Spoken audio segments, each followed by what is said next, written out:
Bendiciones, mi nombre es José Luis Ochoa y damos gracias a Dios por este lugar que nos permite llevar a cabo este trabajo y por nuestro hermano Benjamín, encargado de este trabajo. Bueno, hemos estado hablando a través de los mensajes que Dios ha querido traer a nuestra vida para no solamente lo conozcamos, pero que crezcamos, que maduremos y que entendamos que Dios tiene un plan perfecto, maravilloso, completo, y que dentro de su voluntad es que nosotros lo conozcamos. No solamente nos dejó esta palabra con 66 libros al azar, a ver qué se encuentran por ahí en la palabra. No, Él trazó perfectamente su palabra y quiere que nosotros la entendamos de esa manera como Él la trazó.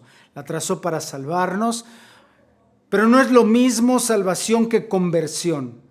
En las iglesias existen casi el 99.9 de hermanos que son salvos, que han aceptado a Jesucristo, pero que no son convertidos, que no han ido cambiando, que no son regenerados porque es su culpa. No, creo que no lo entienden. ¿Por qué? ¿Por qué no lo entienden? Pues porque no ha habido quien les enseñe, básicamente. Entonces, ¿quién nos enseña? El Espíritu Santo. Él prometió al Señor Jesucristo que enviaría al Consolador y Él nos enseñaría todas las cosas. Busquémoslo a Él y Él está dispuesto a enseñarnos. Muy bien, hemos estado viendo en los otros temas esa secuencia que el Señor trae a nuestra vida de cómo caminar desde que salimos de Egipto y que tiene que ver con nuestra salvación en el nombre de Jesús, a través de la sangre de Jesucristo.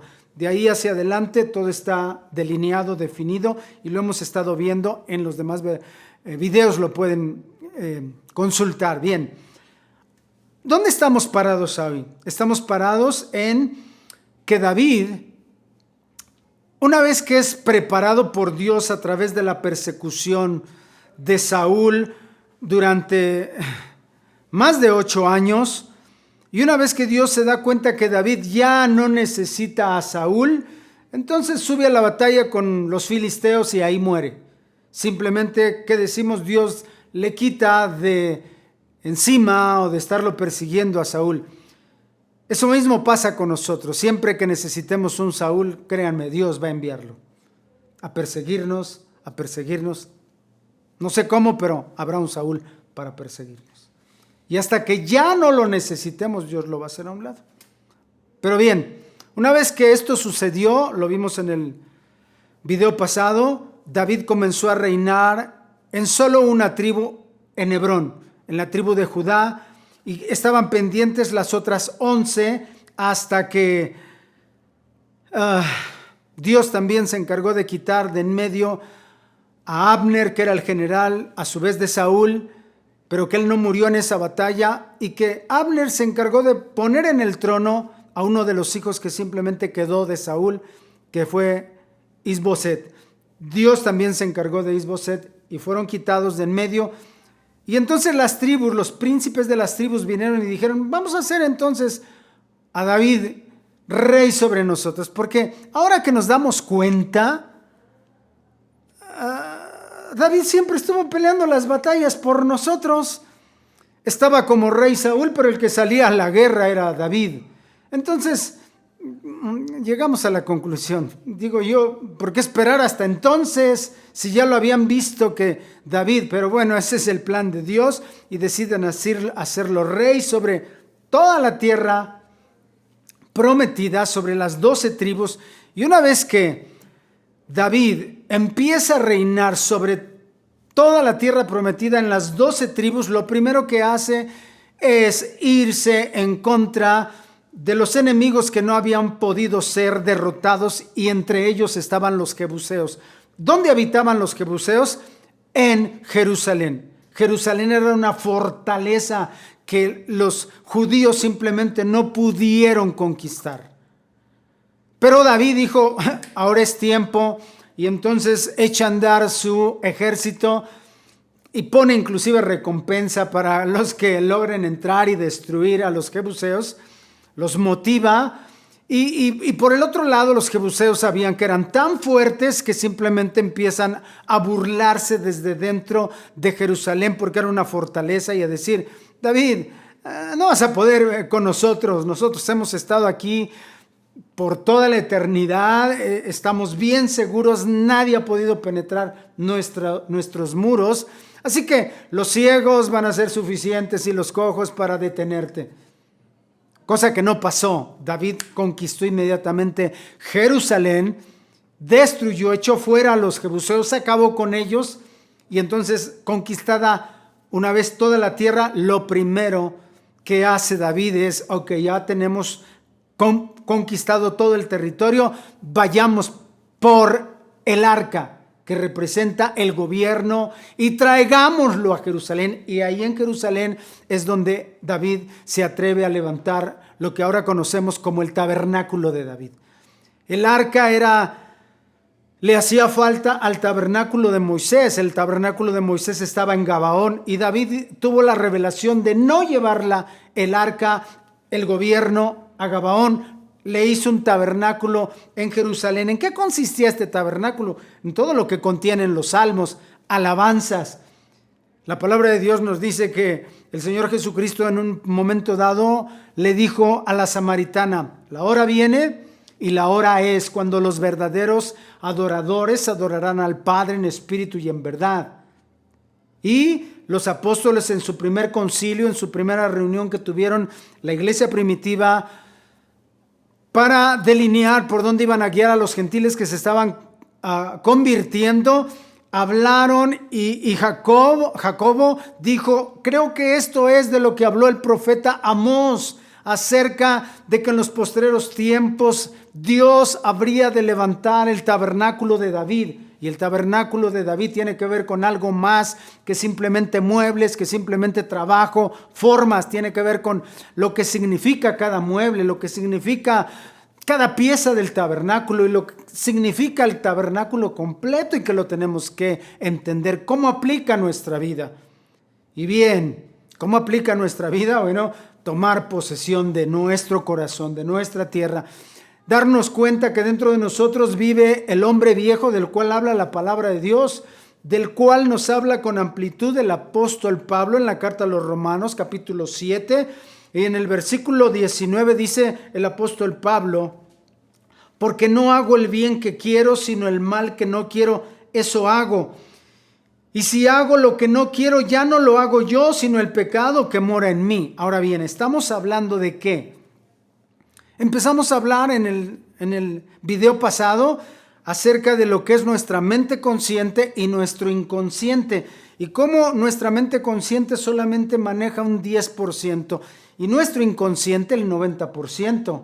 Y cómo esto tiene que ver con que David conquistó solamente el 10% de la tierra en relación a Hebrón con la tribu de Judá, y cómo después que se toma posesión de las demás tribus y David empieza a reinar, tiene que ver en nosotros con que primero tomamos posesión de nuestra mente consciente, empezamos a reinar ahí, y es importantísimo para el siguiente paso en esa relación que tenemos con Jesucristo. ¿Por qué?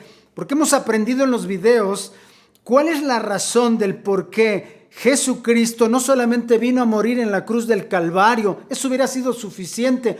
No, Él determinó venir y meterse en nuestro corazón para que la lucha, la pelea no sea externa, sino desde nuestro interior. Él haciendo guerra contra todos los filisteos, contra todos los cananeos, contra todo lo que se mueve internamente en nosotros, emocional y espiritualmente. Ahora bien, aquí el apóstol Pablo está hablando precisamente de la mente consciente. Dice: porque yo no hago el bien que quiero. Dice, yo estoy pensando, eso corresponde al consciente. Yo estoy pensando en hacer el bien, pero cuando me doy cuenta, ya no estoy haciendo el bien que quiero, sino el mal que no quiero. Me doy cuenta que lo estoy haciendo. Ustedes tienen que empezar a analizarse en cada minuto de su vida y se van a dar cuenta. Yo les comentaba hace rato a los hermanos que allá en el camino se paró una combi y estaba estorbando. Y cuando yo me di cuenta, ya estaba yo juzgando al chofer de esa combi. Y no lo hice conscientemente. Inconscientemente salieron los pensamientos de mi interior y empecé a pensar en contra del chofer. Inmediatamente me di cuenta que era de mi inconsciente. Tomé esos pensamientos negativos en contra de ese chofer, le pedí perdón a Dios, lo llevé a los pies de Jesucristo. ¿Para qué a los pies de Jesucristo? Para que Él tomara posesión de esos malos pensamientos, los transformara, los reciclara y entonces me diera beneficio por ello. Y Dios me da beneficio.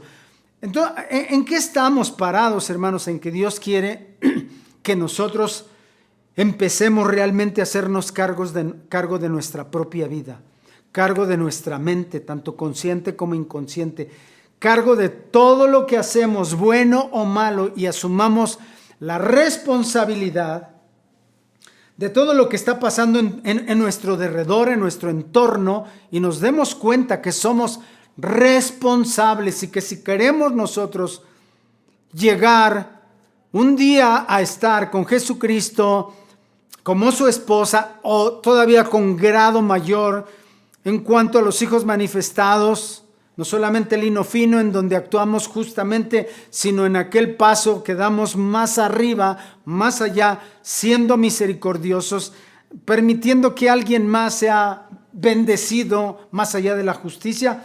Dios tiene abierto para nosotros todo eso maravilloso. ¿Por qué? ¿Qué es lo que Dios quiere? ¿Qué está buscando con nosotros? Que realmente cumplamos con el plan de Dios de darlo a conocer. Primero Dios puso sus ojos en Adán y Eva en el huerto del Edén, para que Adán y Eva, a los demás que fueran naciendo a través de ellos y la tierra se fuera poblando, lo pudieran dar a conocer, porque ellos lo vieron desde un inicio. Ellos fallaron. Después puso sus ojos, ya lo hemos visto también, en el pueblo de Israel desde Egipto, para que ellos lo dieran a conocer a las demás naciones. Volvieron a fallar. Ahora Dios ha puesto sus ojos en nosotros. Pero fíjense, me regreso tantito. Cuando Dios quiso que Israel realmente lo diera a conocer, vean cómo Dios permitió que David se estableciera como un vencedor, como alguien que conquistó toda la tierra. Y ese reino de David fue enorme. Después Dios permitió que su hijo Salomón se sentara y fue todavía más esplendoroso a través de la sabiduría que Dios le dio. Y todos se daban cuenta que en ese reino había algo especial. Ahora Dios está esperando que nosotros, aquellos que hemos aceptado el llamado, no solamente de ser salvos, pero de ser transformados e ir a la estatura del varón perfecto y trabajar con nuestra tierra y echar mano de todos esos enemigos de Él y nuestros. ¿Por qué nuestros? Porque ellos quieren evitar que nosotros regresemos a casa, a esa roca de donde fuimos tomados, según Isaías 51. Que nosotros regresemos otra vez a casa de donde venimos. ¿Qué hacemos aquí? Se los he dicho una y mil veces. ¿Qué hacemos en este planeta? ¿Qué estamos haciendo pisando aquí? No venimos para ser los grandes arquitectos, los doctores, los abogados. No venimos para ser los mejores padres y todo lo que se les pueda ocurrir. Simplemente venimos para prepararnos emocional, espiritualmente, para regresar a casa. Si no cumplimos con eso, habremos fracasado. Y en la palabra de Dios está todo delineado, el camino para que nosotros regresemos a casa. Aquí el apóstol Pablo nos está diciendo: en mi mente consciente yo he decidido hacer el bien. Y sé que muchos cristianos conscientemente deciden hacer el bien, pero cuando se dan cuenta están haciendo todo lo contrario. ¿Por qué? Porque esos jebuseos, ese hombre viejo que vive y está sentado en el trono de nuestro corazón, gobierna nuestra vida desde que nacimos. ¿O no? El apóstol Pablo aquí lo maneja como vendido al pecado. Si yo me encuentro que estoy vendido, ¿quién lo vendió? ¿Adán? Adán nos vendió desde el huerto del Edén. Hermanos, necesitamos pedirle a Dios que Él nos busque de esta manera, en esta dimensión, con esa sed, con esa hambre. Y si Él nos busca, entonces seremos encontrados. Que Dios les bendiga. Deseo que me manden sus comentarios a YouTube o sus preguntas. Dios les bendiga. Amén.